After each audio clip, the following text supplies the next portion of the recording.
Bonsoir, je suis ravi d'être avec vous. Merci d'être fidèle à votre rendez-vous d'information. Nous sommes le dimanche 20 février et voici les titres que nous allons développer. À la une, depuis les travaux d'aménagement d'un riche propriétaire américain, des problèmes d'eau douce sont constatés sur un motu à Bora Bora. L'homme avait racheté en 2018 une parcelle au maire de l'île Gaston Tongson. Il a ensuite fait creuser un chenal à l'intérieur du motu. La nappe phréatique est désormais polluée. Les propriétaires terriens sont en colère. Un dimanche, dans un centre d'hébergement pour personnes avec des pathologies, chaque jour, 7 auxiliaires de vie assistent une douzaine de pensionnaires. Vous allez le voir, la santé et le bien-être sont les priorités. Nous vous en parlions vendredi. Une école et une salle omnisport ont été construites à Revavai. Le gouvernement et le haut-commissaire ont profité de la visite officielle aux Australes pour les inaugurer.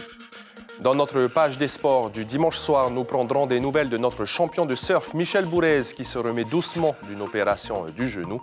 Nous irons aussi à Papara pour une journée d'initiation motocross et ferons le tour de l'actualité sportive. Ce sera avec David Chang pour votre Tuaro Sport. Les jus de fruits de Moorea, la vanille de Tahiti, commençaient à s'exporter à Paris. Dans notre Fénois d'avant ce soir, nous nous replongerons en 89 quand le secteur primaire faisait sa promotion dans l'Hexagone. Merci d'être avec nous. Partons tout de suite à Bora Bora, où la colère gronde sur le motu Terurumi. Un riche Américain a lancé des travaux de creusement et d'aménagement de lagunes intérieures. Et depuis, les habitants de ce motu n'ont plus d'eau douce, mais une eau saumâtre issue de la lentille. Lentille qui a été polluée justement par ces travaux. C'est le dossier de cette édition. Il est signé Jacques Damour. Normalement, mon eau avant, c'était de l'eau potable. Je me sers de cette eau pour laver mes vaisselles, pour faire mon bain aussi. Et maintenant, il est vraiment saumâtre. Vous pouvez le goûter. Jean-Louis, propriétaire d'une parcelle, découvre les charmes de ce motu dans les années 90. Beauté exceptionnelle et abondance d'eau douce le séduisent. Il construit un confortable faré pour des week-ends de détente en famille ou en amis. Seulement, voilà, en 2018, un riche financier américain rachète à Gaston Tongson Tavana de Bora Bora une parcelle sur ce même motu. L'investisseur étranger compte bâtir une somptueuse villa de luxe. Un permis de construire est alors accordé, ainsi qu'une AOT, autrement dit une autorisation d'occupation temporaire du domaine public pour la construction d'un ponton sur lagon. Mars 2020, c'est la stupeur sur le motu. Une drague entre en action et creuse de l'océan au lagon et sans aucune autorisation préalable, un chenal et 2 lagunes. Depuis, la vie paisible du motu tranquille a basculé pour bon nombre de ses familles. Avant, je n'avais pas ce problème de vannes rouillées.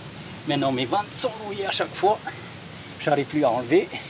On ne savait pas qu'on allait creuser une lagune derrière. C'est ça le problème. En décembre dernier, soit 8 mois plus tard, coup de théâtre à la présidence. Le Conseil des ministres autorise les travaux déjà réalisés, qui plus est dénoncés par un collectif et 2 associations. Des réalisations qui, selon les contestataires, ont causé une forte salinité de la lentille d'eau. Et on voit tout de suite que la profondeur, c'est pratiquement 5-6 mètres. 5-6 mètres, ça veut dire quoi? À savoir que nos puits sont creusés pour avoir l'eau douce, sont creusés entre 3 et 4 mètres. Donc en fait, cette tranchée a touché la nappe phréatique. En présence d'huissiers, plusieurs prélèvements d'échantillons d'eau de la nappe phréatique ont été réalisés à l'initiative du collectif Aparuruya Bora Bora. Les résultats de ces analyses sont sans appel. Les taux de salinité atteignent jusqu'à 7 grammes de sel par litre d'eau, soit une augmentation de plus de 6 points en quelques mois seulement. Conséquence, la petite société familiale d'agriculture installée sur le motu se retrouve anéantie. C'est quand on a commencé à creuser ce trou que l'eau a été polluée. On ne peut plus rien faire. Autre dommage collatéral, la destruction massive de l'importante assise de corail lors de la construction de la buse d'aspiration d'eau de mer océanique, un équipement destiné à l'alimentation des lagunes intérieures. Ajouter à cela que l'ouvrage finalisé est non sécurisé et présente un véritable danger. Et plus dangereux pour les enfants. S'il vient ici pour se baigner dedans, il peut se porter par les courants à l'intérieur là. Contactés, ni le Tavana de Bora Bora, ni le ministre de l'Environnement n'ont donné suite à notre demande d'interview. Un dossier de Jacques Damour. C'est un établissement qui accueille des pensionnaires aux pathologies très différentes. Au Aroha Centre, les patients sont atteints de la maladie de Parkinson, d'Alzheimer ou même de handicap moteur. Mais dans ce lieu de vie, ils se côtoient et partagent leur quotidien avec le sourire. Le reportage de Mélissa Chong et Hubert Liao. Voilà ma chérie. Bon appétit. Dès les premières lueurs du jour, la bienveillance est au cœur du Aroha Centre de Paea. C'est ici, en bord de mer, que 12 patients vivent au quotidien dans ce lieu aménagé pour des pathologies plus ou moins lourdes. Norma et Marcel sont les doyennes. Elles fêteront leurs 100 ans cette année. Si les pensionnaires viennent majoritairement de Tahiti, d'autres sont originaires de Mopiti, Huahine ou encore de Nouvelle-Calédonie. De Huahine, de la petite Huahine, de Hapu. Et pourquoi tu es ici, à Tahiti? C'est mon tuteur qui m'a fait venir ici à Tahiti. Je suis bien ici. Je travaille juste à côté, c'est là qu'on va aller à la mer. Très bien. On est bien accueillis, on est bien entretenus, bien tout quoi. C'est comme nos grands-parents, hein? C'est comme à la maison. Donc si tu viens vraiment travailler avec des personnes âgées, voilà, c'est facile. Ici se côtoient des pensionnaires atteints d'Alzheimer, de schizophrénie, de cécité ou encore de handicap physique. Au total, 7 personnes se relaient pour assurer leur bien-être à raison de 2 auxiliaires de vie par jour. Un suivi médical est assuré régulièrement par des médecins, spécialistes et infirmiers. L'ombre du variant Omicron n'est jamais bien loin, alors toutes les précautions sont prises. On voit avec les équipes ce qui s'est passé cette nuit, s'il y a du nouveau. Au niveau déjà d'abord de la santé des patients, puis après, évidemment, avant de rentrer dans chaque chambre, on se lave les mains, on porte le masque et puis on essaie d'éviter tout contact, en fait, minimiser les contacts. Suivant leur couverture médicale, les patients du centre bénéficient en partie d'une prise en charge de leurs frais d'hébergement. Et cette information, depuis ce matin, les services de santé rencontrent des problèmes techniques. Impossible de générer des QR codes, que ce soit pour attester de la vaccination ou pour les tests négatifs. C'est tout le système qui est bloqué. La situation doit être réglée depuis la métropole.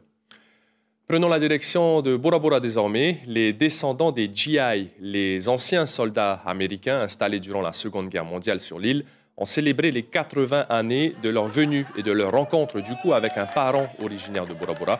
Il faut savoir qu'à partir de 1941-42, près de 4000 soldats américains se sont installés sur cette base de défense au moment de l'entrée en guerre des États-Unis suite au bombardement de Pearl Harbor.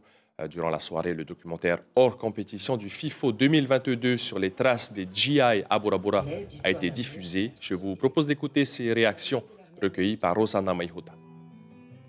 J'ai l'impression de redécouvrir le film. Voilà. Donc on n'en a jamais assez. Voilà, parce que autre chose, par exemple, la guerre, hein, surtout quand il s'agit de la guerre, quand on parle de la guerre, eh ben, on n'a jamais vécu ça. Et puis là, on apprend l'histoire. On entend les témoignages, c'est des histoires tabous, personne ne veut les raconter. Aujourd'hui, les enfants, les petits-enfants se réveillent, s'intéressent et on voit une énergie qui se met en place. Aujourd'hui, je suis contente encore de pouvoir rassembler ces temporalités et qu'ils puissent voir le film sur le vécu de leurs parents. Une partie du gouvernement et le haut-commissaire étaient en visite cette semaine dans l'archipel des Australes. La délégation officielle s'est rendue dans les 4 îles qui disposent d'un aéroport, l'occasion de rencontrer les maires et leur population, d'évoquer leurs besoins. Ainsi, jeudi, les autorités étaient à Reivave. Retour sur l'inauguration des 2 nouvelles structures de l'île avec Hayat Itahiata et Arthur Tiari.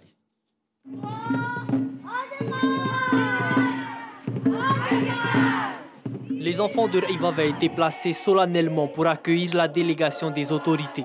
Ils dévoilaient avec fierté leur nouvel établissement scolaire. Ici, ils apprendront les fondamentaux, mais surtout leur langue natale, le Geo Reivave, un enthousiasme salué par le président du pays. Au niveau, a été très bien.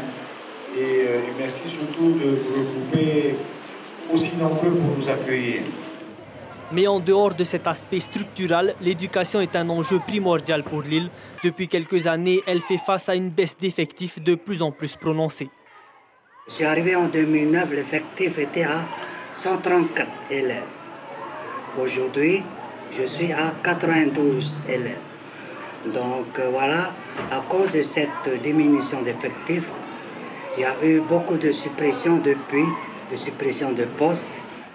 Le constat est fait pour l'éducation. Place à présent à l'inauguration d'une nouvelle salle omnisport, construite en grande partie grâce aux subventions de l'État et du territoire. C'est important parce que les gens qui vivent ici, pour qu'ils vivent bien ici, mais vous disiez les équipements. Donc on a voulu aussi, j'ai voulu les assurer du soutien de l'État à cette occasion et de l'engagement de l'État financier, mais pour les accompagner dans tous ces projets. Également, je voulais appuyer sur les Jeux intérim des Australes, que nous avons décidé entre Tawana des Australes que Reivova accueille les Jeux intérim en 2023.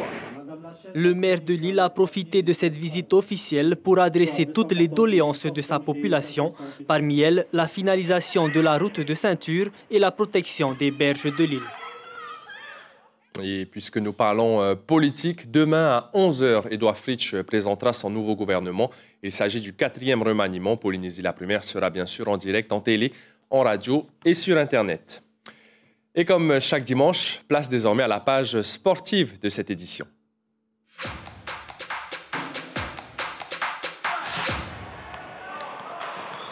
Et David Chong est avec nous ce soir pour le Tour au sport. Bonsoir David. Bonsoir Marouki. Alors nous allons parler de motocross, de natation, de football ou encore de volleyball. Mais on va d'abord prendre des nouvelles de notre champion de surf, Michel Bourez. Et oui, on ne le présente plus. Michel Bourez porte depuis 13 ans maintenant les couleurs du drapeau polynésien sur le circuit mondial de surf, le WCT. 2021 a été une année très compliquée pour notre Spartan, d'autant plus qu'il s'est blessé au genou droit en octobre dernier durant le Quick Pro France, une blessure qui lui a valu une grosse opération. Il est actuellement en convalescence et se rétablit petit à petit. Arihoetif Afana et Juan Puturu. Michel vient tout juste d'être récompensé pour ses performances de l'année, des performances qui lui ont tout de même laissé des traces. Victime d'une déchirure du ménisque et des ligaments croisés, il passe par l'étape de l'opération. 40 jours après, il emporte encore les stigmates. Il le sait, le processus de réadaptation sera long, au moins 5 mois. J'ai perdu énormément de muscles pendant ce mois où j'ai rien fait en fait. J'ai perdu presque 3 à 5 cm. Et donc maintenant, c'est ça, c'est du renforcement et sans trop forcer sur le genou surtout pour ne pas qu'il gonfle et histoire que la jambe reste au sec. C'est ça l'objectif premier. Après les exercices à la maison, Michel se rend dans cette salle de sport à Tamanu. Il a un programme sur mesure préparé par Tamatoa. Avec Michel, on travaille plus le haut du corps, plus le renforcement et on travaille plus avec de la mobilité, tout ça pour qu'il récupère très bien et ainsi augmenter un peu plus sa souplesse au niveau motricité des épaules et du bas du corps. C'est important de faire du sport en général, parce que tu te sens tellement bien lorsque tu as fini. Même le fait de ne pas vouloir venir, et tu vois que c'est la discipline qui paye à la fin, quoi. De la discipline, il en faut jusqu'à la récupération. Michel refroidit son genou à environ 1 degré Celsius grâce à cette machine. C'est devenu une routine.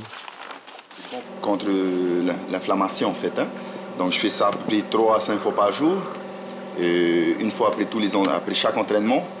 Et en fait, c'est dès que je reviens à la maison, si j'ai du temps libre, je me mets sur mon lit, je mets de la glace et je glace, quoi. Plus j'en fais, mieux c'est dans la journée, en fait. 2021 a été très compliqué. L'athlète de l'année reste positif, parfois difficilement, lorsque les vagues sont au rendez-vous. Si, tous les jours, voilà, on a cette vue. Il y a les jours comme aujourd'hui, ça me fait du bien parce que c'est plat. Et si je ne surfe pas, ça veut dire qu'il y a beaucoup qui ne surfent pas. Mais non, c'est comme ça, c'est la vie. Je savais, là, j'ai 6 mois où je ne pouvais pas surfer. Donc, il faut faire avec, quoi. Je m'étais préparé mentalement et je m'étais dit que voilà, ça faisait partie du système. Michel est un compétiteur dans l'âme. Tous les matins, il se lève face à ce tableau, source de motivation qui lui rappelle d'où il vient, mais surtout de quoi il est capable. Ça, c'est juste en face de ma cuisine, donc à chaque fois que je vois ça, ça me motive, je sens que c'est toujours là, j'ai toujours le feu en fait, de pouvoir prouver ce que je vaux et puis pour essayer de me qualifier encore une fois. En avril, il rejoindra un centre de rééducation à Cap-Breton en France. Le Spartan devrait revenir très vite car quand on veut, on peut. Et Michel nous le prouvera sans aucun doute. Je vous propose maintenant de faire un tour rapide de ce qui s'est passé cette semaine à Tahiti, mais aussi aux Marquises. Il y a eu de la natation, du volleyball et du football. C'est parti. Le deuxième meeting sur bassin 50 mètres avait lieu ce week-end à la piscine de Tiperui. Un record de Polynésie battu aux 1500 mètres nage libre dames par Lily Pais avec un temps de 18 minutes et 58 secondes. Une meilleure performance aux 50 mètres papillon réalisée par Tehereari Oopa en 26 secondes et 99 centièmes. Et 3 nouvelles qualifications aux 50 mètres brasse par Ranihei Timo, aux 1500 mètres en eau libre par Vido Sosten et aux 800 mètres en eau libre par Lily Pais. La phase retour du championnat fédéral A de volleyball au sommet du classement provisoire. Vendredi, l'AS Pirée s'est inclinée face à l'AS Tiarei 3-7-0. Une rencontre décisive à une semaine de la fin du championnat. L'AS Tiarei devance Pirée de 2 points au classement général. Les Toa Aito sont partis au grand complet ce matin pour la France. L'objectif des 23 joueurs est de participer au qualificatif de la Coupe du Monde. Mais avant, ils vont jouer 3 matchs de préparation en métropole contre les îles Salomon, le Vanuatu et les îles Cook. Les jeunes des catégories U7 à U11 de Hivaoa et de Tahuata se sont rencontrés sur le terrain de Hanami à Uapau cette semaine. Au programme, des ateliers tournants, travailler les passes, la coordination des mouvements et les tirs au but. Tout cela suivi de matchs, une réunion parfaite pour une meilleure cohésion d'équipe. Et David, on va parler de motocross désormais. Il y avait une journée d'initiation au pilotage aujourd'hui spécialement dédiée aux petits. Tout à fait, Marouki. À Papara, le club FMX Papara, en partenariat avec la Fédération de motocyclisme de Polynésie, initiait les enfants âgés de 4 à 12 ans. Ils étaient plus d'une vingtaine à avoir répondu présent. Une première leçon en toute sécurité qu'ont suivi Herevei Hoata et Patita Savea. Tu as hâte d'aller essayer la moto? Bah.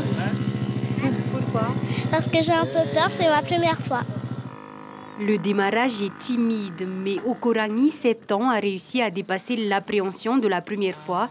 C'est Hinarire, sa tante, qui a entendu parler de cette initiation. Nous sommes là aujourd'hui parce qu'un collègue qui est passionné de moto nous a conviés et nous a d'ailleurs informé qu'il y avait une session de formation pour les petits qui étaient intéressés. Et d'autant plus que c'était gratuit. Une occasion en or donc, car il faut compter au minimum 500 000 francs d'investissement pour débuter en motocross. Wael est 8 ans et plus habitué à la moto. Il est accompagné de son papa qui pratique également ce sport. L'opportunité d'en apprendre davantage. J'apprends à me lever, à mettre le pied et aussi à freiner. C'est très formateur, ça les fait sortir de leur environnement un peu digital. Donc ils se font des nouveaux copains à tous les âges, c'est pas juste ciblé sur leur âge et puis ils découvrent un peu la nature. Je pense que c'est pas mal. Il faut profiter du fait qu'on ait un formateur ici pour développer un petit peu, je pense.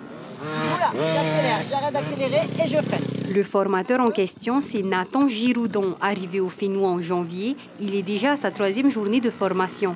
Pour lui, ce nouveau terrain de 1000 m² exploité par le club FMX Papara est adapté à l'initiation. On a des petites bosses pour les plus expérimentés qui peuvent après prendre les petites bosses. Là, on est vraiment dans la montée et dans la descente pour l'initiation, pour le début. Et après, dès qu'ils ont un petit niveau, on va pouvoir prendre des petites bosses et voilà. Avec plus d'une vingtaine d'initiés en 3h30, le président du club organisateur, Christian Chang, dresse un constat positif de ce premier événement et voit déjà plus grand. Nos objectifs, c'est de pouvoir, si possible, exploiter tout le site. Comme vous voyez le site là derrière nous, si on peut avoir cette convention d'exploiter tout ce site, on compte mettre en place aussi un terrain de BMX VTT pour faire venir tous nos jeunes du quartier sur ce terrain, cette structure préparée spécialement pour eux. L'après-midi, place au perfectionnement pour les plus habiles que nous retrouverons sûrement à Veitarua dans quelques années. Voilà, on se quitte sur cette vague prise sur le spot de Sapinus. Regardez la position que ce bodyboarder va prendre. C'est comme ça que les Sapinus Boys, comme ils s'appellent, font pour entrer à la maison. Ils ont appelé ça la position du Marara, le fameux poisson volant. À l'image, c'est Alan Poilvé qui montre sa grande maîtrise de la discipline. La vidéo, elle est signée Chani Tessi. to focus on your own self and what you could have. Yeah, and then you change what you came for, and your sunrise leaves like an air. Avec un poisson en prime. Voilà, c'est tout pour le sport de cette semaine. Merci à tous. On se retrouve une fois que les vacances seront terminées avec toujours plus de sport, Marouki. Merci beaucoup, David, et on se dit à très bientôt.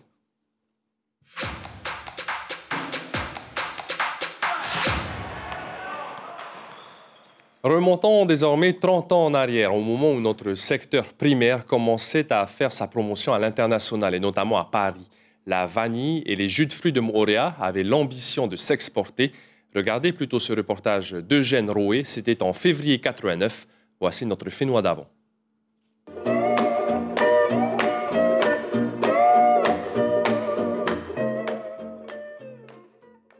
Résultat satisfaisant à l'issue d'une première série d'actions promotionnelles, l'exportation des jus de fruits de Moorea vers le marché métropolitain. Ce nouveau débouché arrive à sa phase de concrétisation dans les 3 mois à venir. L'opportunité de ce salon international devrait également aboutir à la vente en métropole d'autres produits du secteur agroalimentaire, alcool et confitures ou encore fruits frais. Cette année, on y va d'une part pour accompagner le marketing des jus de fruits de Moorea qui doit démarrer au mois de mai 90, le lancement de ces produits sur le marché parisien. C'est d'ailleurs le résultat de notre participation au salon en 88 où des premiers contacts avaient été pris et ont pu se concrétiser donc cette année en 90. Paris non moins difficile ouvrir des marchés à l'extérieur pour plusieurs variétés de fleurs. Le premier obstacle, semble-t-il, reste les négociations pour des taux de fret suffisamment intéressants. Quant à la vanille, elle occupe déjà sa place sur le marché métropolitain. Elle fera encore l'objet d'une campagne d'information. De par notre éloignement, de par le coût de la vie ici, on a des produits qui sont relativement chers, qu'on peut néanmoins commercialiser parce qu'on n'est pas vraiment beaucoup plus cher que tout le monde, mais on est à un niveau de prix où on est obligé de fournir des produits de qualité. De plus, fournir de la qualité, je veux dire, ça paye auprès du consommateur, c'est-à-dire qu'on trouve beaucoup plus facilement une place sur un créneau si on arrive avec nous la qualité. Donc ça, c'est la première des conditions. Maintenant, sur un plan plus technique, il faut respecter les normes phytosanitaires. Pour être compétitif, le territoire mise sur un atout principal, la qualité. Il compte également sur le suivi des actions ponctuelles définies dans le cadre d'une politique de revitalisation du secteur agricole. Sujet de 1989. Pour finir cette édition, dans l'actualité de la semaine à venir, le remaniement ministériel. La présentation est prévue demain en direct sur Polynésie la Première à partir de 11h. Mardi, les nouveaux tarifs d'Air Tahiti seront présentés par la compagnie. Et jeudi, le tribunal du commerce se prononcera sur l'affaire de l'itinérance à Huahine et Reiatea, un litige entre les sociétés Vodafone et Onati. L'information principale de ce dimanche soir sur un motu à Bora Bora, l'aménagement d'un chenal et d'une lagune privée qui a été creusée par un riche propriétaire américain fait polémique. Depuis plusieurs mois, les propriétaires de parcelles sur le motu Terurumi sont privés d'eau douce et selon eux, c'est à cause de ces travaux d'aménagement. La lentille d'eau douce dont ils bénéficiaient aurait été polluée. Aujourd'hui, ils se demandent comment ces aménagements ont-ils pu être autorisés. À la télévision, ce dimanche soir, sur Polynésie la Première, le film américain Beauté cachée, avec notamment Will Smith et Kate Winslet, et à partir de 21h, votre série Suits, avocat sur mesure. Dans la presse écrite, demain lundi, La Dépêche consacre sa une à une chanson pour les évassanés et Tahiti Info titre sur les violences conjugales qu'il ne faut pas banaliser. C'était le journal préparé par la rédaction et l'équipe technique. Merci pour votre fidélité. Toute cette semaine, vous retrouverez Cybèle Plichard à cette même place. Prenez bien soin de vous, passez une excellente soirée et je vous dis à très bientôt.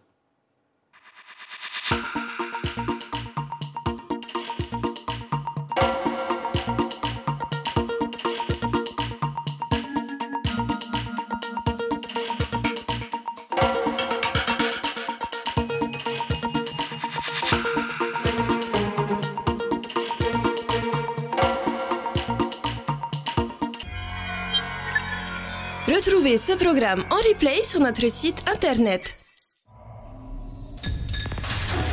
L'information en continu sur Polynésie la Première, internet et réseaux sociaux.